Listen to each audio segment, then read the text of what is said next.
Good evening, everybody. This is Arun Mehra here, and welcome to this webinar this evening. 10 mistakes to avoid when buying or setting up a dental practice. So I'll be talking for maybe anything between half an hour and 45 minutes, maybe a bit longer, on this subject. Now, I've been dealing with dentists, setting up practices, helping people buy practices, helping people sell practices for many, many years. And so I've got quite a few grey hairs and a lot of experience to share this evening. In addition, I've spoken to my colleagues, Max, Nigel, Farisa, David, and others to get their kind of thoughts as well. So I've tried to condense it all into a few slides and to share kind of my knowledge and experience in this area, which is fraught with problems, and people can make mistakes, and they can be very, very costly mistakes. So without further ado, I'm going to crack on with this kind of range of points, and I hope you find them interesting. And if you've got any questions, raise your questions and you can put them in the chat room. We are using a new format of webinar tonight. Hopefully you will like it. It's quite new, quite innovative, quite different to the other system that we used before. Anyway, so let's crack on. Let me get moving. So I have to have a disclaimer here at the moment. This is a webinar. It is, I strongly suggest it's just for information purposes only. I would suggest you seek professional help separately with us afterwards if you need any help. Throughout this event, I will also be promoting our bootcamp event, which was on the 9th and the 10th of June. We have a very special offer on. You can read all about the bootcamp at our website link, settingupandpracticebootcamp.com. Whilst you're online, but there was an offer on only whilst this webinar is on tonight, only for an hour, where you can save up to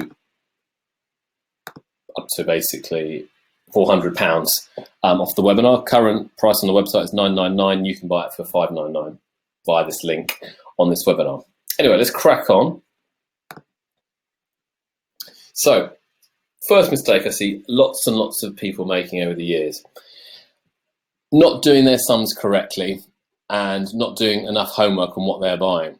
So let me set the record straight. I'm an accountant, so I run an accountancy firm for dentists. I also run a practice brokerage. My colleague Max Bazzucchini, he runs that. And I also run a financing firm called Samera Finance. So we run Samera Practice Sales, Samera Finance, and Samera Accountants. But let me get this very clear. We act as brokers 99.9% of the time for the seller. So our job is, when we're trying to sell a practice to a buyer, is the seller invariably wants the highest price. Not always the case, but usually. But if we're acting on behalf of the buyer, I must stress, if I'm advising a buyer, and we do advise lots and lots of buyers, where they might have found a practice from another broker, do your sums, okay? And the price that's been quoted by another broker doesn't necessarily mean you should be paying that price. So what has to happen before you make an offer? Obviously, see the practice, visit the practice, get some financial information, or get as much financial information at the practice as possible, and then work out yourself with people like ourselves to see, what would you want to pay for this practice? How much is it worth to you? It might be different. It might be worth different to someone else, or it might be worth a lot more to another party. But what is it worth to you? What could you get out of this? What could you do? So it's really, really important to do your sums before you kind of make that offer, to see, is that practice worth buying? Now, following on from that, it's really important to understand the market and understand how practices are valued. Build your knowledge up and don't just follow the crowd. So attend webinars like these. We run lots of webinars every week, every month. We've got loads on our YouTube page recorded that you can watch. I strongly, strongly suggest you watch and read and understand how practices are valued, okay? And whilst there are some mathematical techniques involved, it is a bit of an art as well, and there is a little bit of a science behind it as well. So understand the market, understand what people like ourselves are explaining, and understand how the market works, and understand your financials. And if you don't understand, pick up the phone and speak to us. We'll be more than delighted to help. Another mistake as part of this first one is understand if the existing owner is staying on for a period. This is something that usually catches people out, is if the existing owner is staying on, you're going to have to pay for that existing owner. He'll be working as an associate in your practice, so that will lower the profits. So you really need to do your maths properly, do the math as I said there. So learn about EBITDA multiples, revenue multiples, and examine whether the price being offered to you makes sense for you, okay?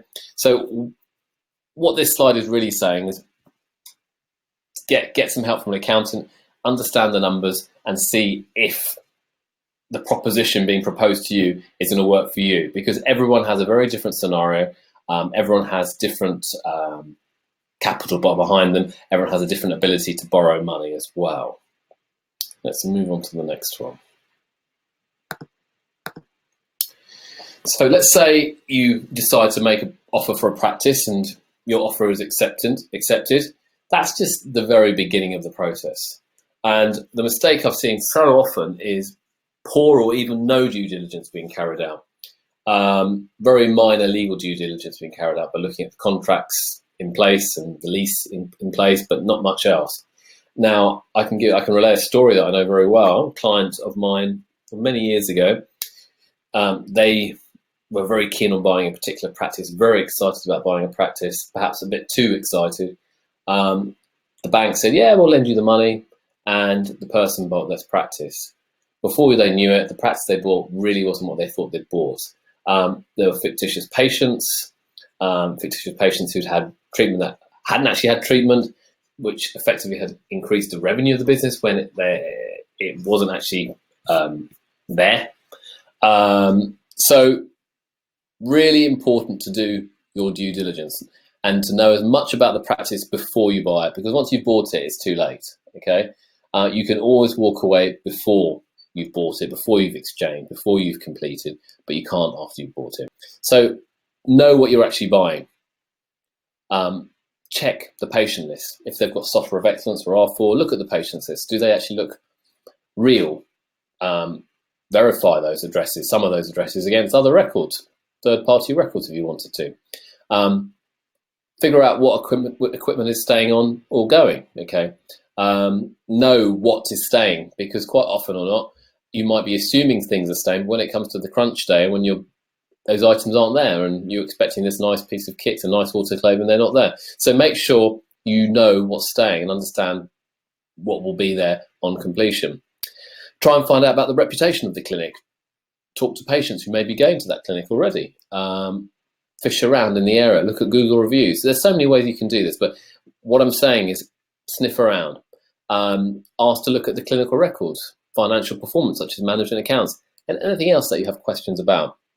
Really, really dig deep in early. Dig out as much as possible about what you can see, what you can find, and what you can know about the practice, okay? So really do your due diligence is the message here on this slide. Number 3, okay. Non-specialists. Now, we're a firm of specialist accountants, specialist finance people for dentists, specialist brokers for dentists. So I'd say we're specialists, okay? We eat, live and breathe dentistry, and we know quite a lot about dentistry. I even happen to own dental clinics because I'm married to a dentist, so we own dental clinics called the Neem Tree. And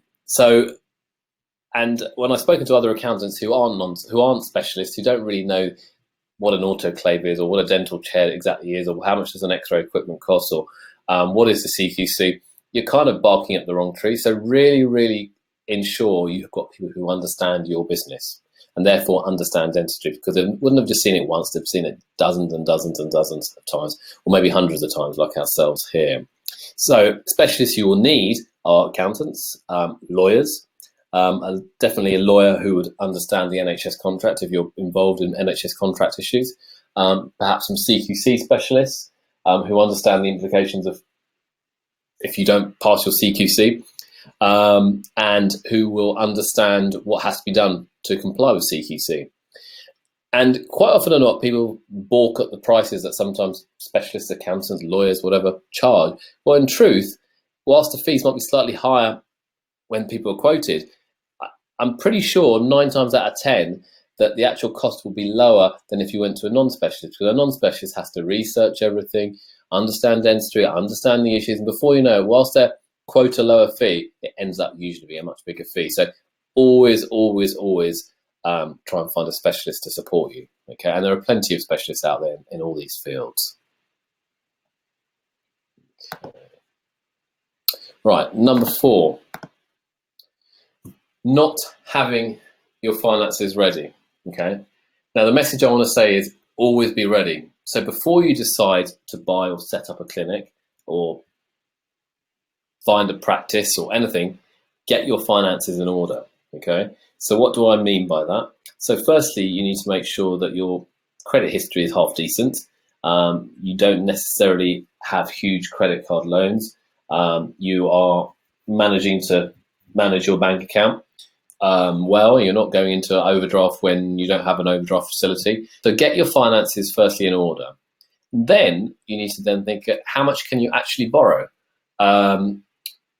You'd be quite surprised how much you could potentially borrow. If you don't know, and if you haven't figured it out, you need to talk to somebody. So you need to understand how much you can borrow, and you'd be surprised that if you're trying to buy a clinic or set up a clinic, dentists are still flavour of the month for many banks. Albeit there's still banks will still also question you lots, but definitely you'll be able to borrow quite a large sum of money. So if you've got all your finances in order, you're then in a much stronger position to negotiate and make offers on quality practices, because the practices that we always fail to sell or take longer to sell are the ones that really are harder to sell. Okay, it's not that they're not quality practices, it's just that they're maybe not the right size or the location isn't right, but practices that have high demand for are the ones in urban city centres. Lots of people are after them. They're performing well. They're doing nice trusted treatment. They're good profitable practices. They go quickly. So if you don't have the money lined up, if you're not ready to acquire quickly, you're going to lose out. Okay, so my strong advice is to speak to a finance broker who can get you the best deals available in the market based on your full personal situation.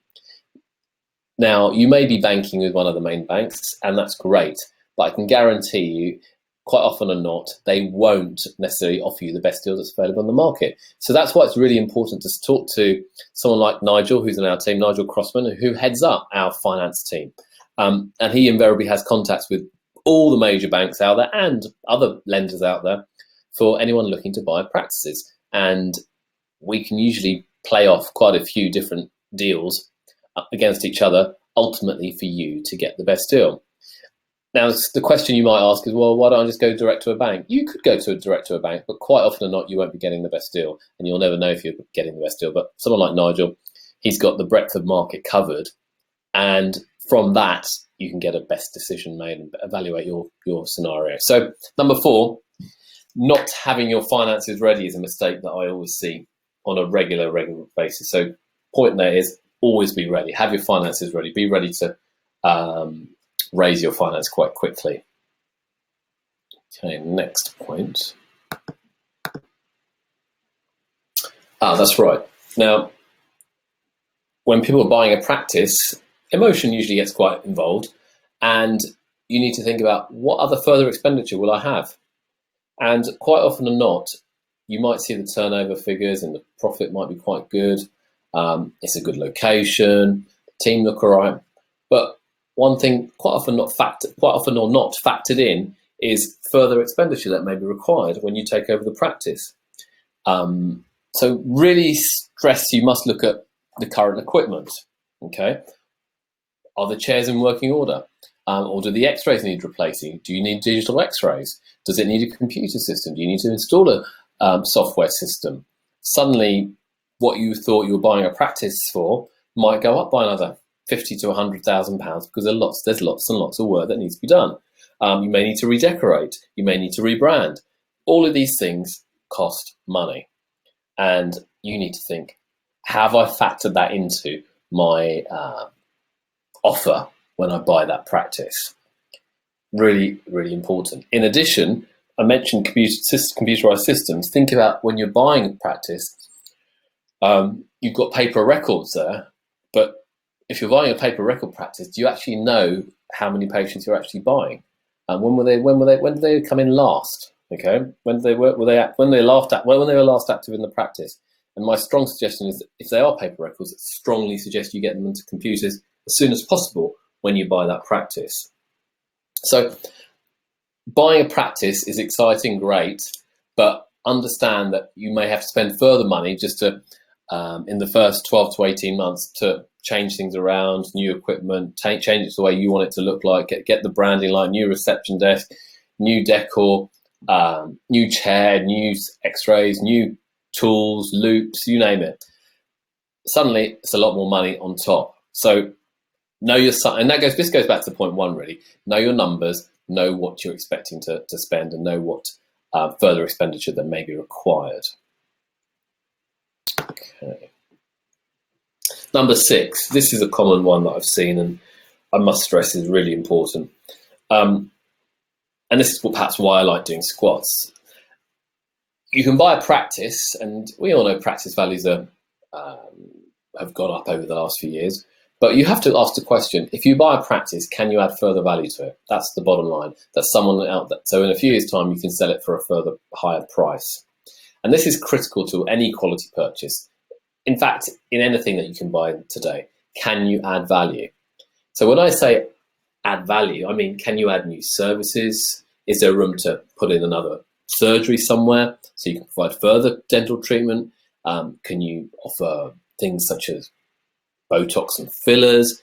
Can you offer medical services? Whatever. Are there other things that you can add to that business that you're buying to increase that revenue, to increase the services you provide to those patients, to ultimately grow the business more successfully?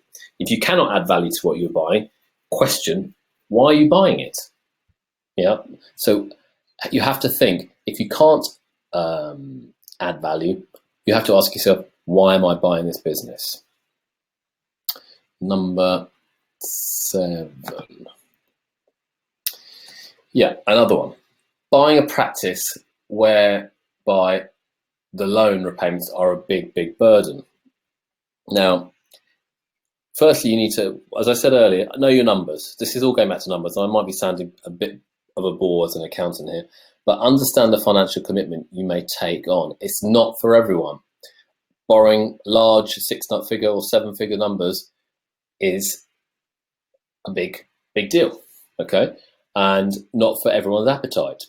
So understand what you need to generate just to repay the loan, plus all your other financial needs. So you may take a loan out for a large amount of money, but you also need to pay for your school fees you might have for children, or mortgages, or other loans you have, or holidays, or car loans. You might have other expenditure. So you need to understand what you need to generate just to pay the loan that you're taking out, plus all your other financial needs. So you have to be quite smart here in terms of what you're buying, and think about the financial commitment you take on. And what I'm saying here is try to engineer the business so it's not 100% reliant on your earnings to pay the loan. Look at the other people in the practice. Are the associates that are coming with the practice, are they actually contributing positive profit to the business? If they're if they can generate profit to the business, yeah, then it's worthwhile. It's not so reliant on you. But if they're not, you have to question what's their worth to the business. Maybe you should be seeing those patients. So whilst you own the business and you take on the business, you have to understand that, is there anything I can do in the business so it can be less reliant on me, you, i.e. you, to be running the business, in the business, and you can work on the business. And that's the very, very, very important point, is you have to plan yourself where you can be working on the business, so you have time out to think, to grow, to develop, rather than working in the business and working like a hamster on a hamster wheel and just trying to pay this loan off as quickly as possible. So very valid point, and don't try and be that hamster. Try and step away when you open up this business or buy this business, and step away as quickly as possible to be able to think, okay, and think about what you can do, where you can grow, what you can develop, who you can get in, and what other services you can provide to patients as well. I've written here number 8, setting up. Well, the first 6 or 7 of these were all relating mainly to buying a practice, but again, some of those relate to setting up as well. But here, this is an important point for those who are looking to set up a clinic. It's the location. I have seen people open up beautiful clinics and nobody's in there. Why is that? Because the location is poor. There's no visibility, no one can see it, no one knows where to go, and these guys are then having to heavily market themselves through things such as Groupon or Voucher or whatever it might be, plus things on Google Ads and stuff. And whilst I'd advocate certain marketing techniques, absolutely, definitely do it, it can be very costly because you're paying rent as well as marketing costs. Whereas the ideal situation is you choose a really good location where part of that marketing effort is already done for you. Okay, people can see you. There's visibility. They can understand and see what your offers are quite easily. But the big mistake some people have made in the past, and I've seen this again, they've got a fantastic visibility of a clinic, but the demographic they're serving and what they're trying to serve is completely wrong. So when I saw this example was someone offering high-end private treatment, but it wasn't a particularly nice area, but it was on a busy road, but it wasn't a particularly nice area. Did they work? Did it work? No, it didn't really work. It wasn't particularly busy. Patients in that area couldn't afford it. They were just already after NHS treatment, and the clinic kind of just bumbled along, never really took off. So get your location choice correct. Now, from my own experience of clinics with my wife Samera, we've been opening up clinics for the last 15 years as well. We've opened up in Wandsworth Town, which is a reasonably busy small street in southwest London. Then we opened up in Canary Wharf, which was a very busy clinic in the financial district. We've opened up in Esher in Surrey, which is right opposite a Waitrose supermarket, so a very busy location for lots of mums buying their food from Waitrose, mums and dads buying, so they're the big decision makers in the practice. We've opened up in Fleet Street, again, another city location, very busy, high visibility amongst the banks, law firms, those types of things on the main road in London. And as we speak, we're about to open up another clinic in Notting Hill Gate, again, a main road, high visibility, high traffic, high footfall. So whilst those rents are certainly on the higher side, it should, and they have in the past, always been worked because the marketing expense we've had to spend hasn't been so high. So one kind of counterbalances the other. So really getting to the point here is get set up and get your location right. And this goes for people who are buying a practice as well. You might be buying a practice that's doing quite well, but check out the location. Is it a good location? Or will you need to relocate this practice at some point in time? Will the lease come into play where you might need to relocate it? But think about what the spot of the practice is, where it is, and what other shops is amongst it. Is it next door to some nice shops, or is it next door to some, I don't know, some not so nice shops which would attract the wrong type of clientele? So setting up, really important. Your location is very important. Let's move on.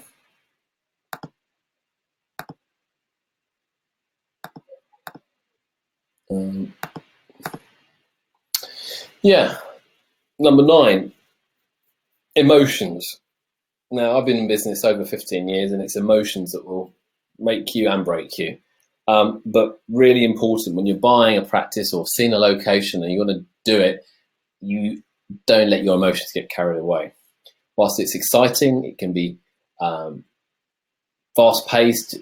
The idea of you having your own clinic, it could be, oh yeah, this is finally it. Managed to get my own clinic. It can be a real kind of sense of achievement. Don't let them run too high. And I know I might sound like a bit of a damp squib, and perhaps I am sounding like a bit of a damp squib accountant, which is what my wife sometimes says I am. But if the deal on the table does not meet your financial or commercial needs, always be ready to walk away. Okay. even though whilst it's exciting and it looks great and it looks pretty and everything looks perfect for you, if the deal ain't right, and that's why I said talk to experts, talk to other people who've been and done this time and time again. Be ready to walk away. It might only cost you a few £1,000s initially, but if you go into something and your feeling's not right and you're too emotionally excited and you don't really think about the numbers, you might end up having egg on your face. So, but if it works, go for it. Okay, can't stress that more than anything. Go for it. Give it your best shot. Right, number 10. 10th mistake to avoid. This is the one that I think is critical. The biggest mistake I see out there is letting fear dictate your success. Now, what do I mean by that? I've seen too many people over the years worry, okay? They're fearful that if they buy a clinic, they won't be able to manage it. Or if they set up a clinic, they won't be able to get enough patients. Or if they buy a clinic, they won't be able to raise the money. Or if they set up a clinic, they'll get the wrong team. Fear upon fear upon fear upon fear. And that's a huge mistake, okay? The fear is a thing that's it's important to be anxious. It's important to be aware of the problems that can arise, okay? It's important to educate yourself as much as possible, watch webinars like these, read as much as you can, watch other videos online, do as much as you can, okay, to understand and build your knowledge and education up in this whole area if it's completely new to you. But don't be fearful, okay? Go for it, okay? There's always going to be fear out there, people talking about Brexit, talking about this problem, that problem, or another. So what, okay? You are the master of your own destiny and you can actually make it happen. So don't let fear dictate your success. You can physically, mentally, emotionally, and spiritually, I guess, to some point, overcome that fear and make it happen. Right, next slide. I won't dwell on this one. Kind of coming up to the end of this. Oh yes, our team. Now, there's a lot happened in the Samera team over the last few years. We are growing on all fronts, okay? Thankfully, I've got a wonderful team. These are just some of the team members here that you may have seen their faces about. On them, I've got Max, who's our head of practice sales. And so if you're looking to buy practices, sell practices, or anything in between, broker a deal, Max is your man, okay? And he's typically involved in all sorts of practice sales and negotiations for sellers and buyers, okay? So similarly, Farisa, okay? Farisa joined us recently, and she has a wealth of knowledge and expertise in helping dentists buy practices, set up practices, CQC, all that type of stuff. So she's involved in, again, helping people sell, helping people buy practices. And so between Max and Farisa, they kind of cover the UK, and they're a kind of our own, Kirsty and Phil of the practice sales arena in Samera. So anything about buying or selling, or if you want second opinion evaluations, all that type of area on what you're buying, these are the chaps to definitely talk to. Then David, who heads up our whole accountancy firm, he's based up in Manchester and runs a whole operation from Manchester nationwide for all our clients on the accountancy and tax front. So tax issues, accountancy issues, zero cloud-based issues, payroll issues, anything like that about when you're buying and taking over, David is your man. Most importantly, he has a wealth of knowledge, a wealth of contacts, and he's got a great team behind him to support him. And then fourthly, but certainly not least, Nigel. Nigel's an in-house commercial finance broker, and he runs Samera Finance. He has a wealth of contacts in this arena. He has been working in banking for over 38, 39 years. He used to head up one of the main teams in London for healthcare banking. And so everybody knows Nigel. So it appears to me that everybody seems to have worked for Nigel at some point in time as well, who work in these banks. So if you're looking for the best deals in the market for your finance, Nigel will probably be able to place it to the right people in the right place. And behind this team, of course, people like myself. I'm the MD. I run the whole, kind of manage the whole operations. And but if it wasn't for people like these guys and other team members who aren't even on this slide, the business certainly wouldn't be where it is today. So we have a great team, and I'm very proud of the team that we've created so far. And then that's right. And you can then meet some of the team. Actually, all of those chaps will be at the boot camp, which is on the 9th to 10th of June. If you've liked what you've heard today, it's been a real short snippet for over half an hour or so on buying and setting up and the mistakes that people made. We will be sharing a hell of a lot more information at this boot camp. We'll be talking financials, we'll be talking cash flows, we'll be talking marketing, we'll be talking legals, we'll be talking CQC, we'll be talking equipment selection, we'll be talking everything and anything in between. Locations, we'll be talking hiring, we'll be talking firing, we'll be talking anything and everything. So if you do like what you've heard today, I would strongly encourage you to take the offer that's available today. You can click on that button on the right hand side where it says book now, and you will save yourself 400 quid. If you're coming already, fantastic. Okay. If you're not sure, drop us an email. We'll be delighted to help. See if you're not sure. We'll be able to explain a little bit more to you. And moving on, just some other key websites with references you want to do.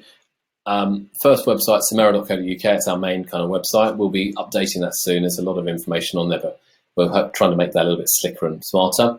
Our sellingyourpractice.com website is our practice sales website, and all our practices that we sell and all our services that we help buyers with are on that website.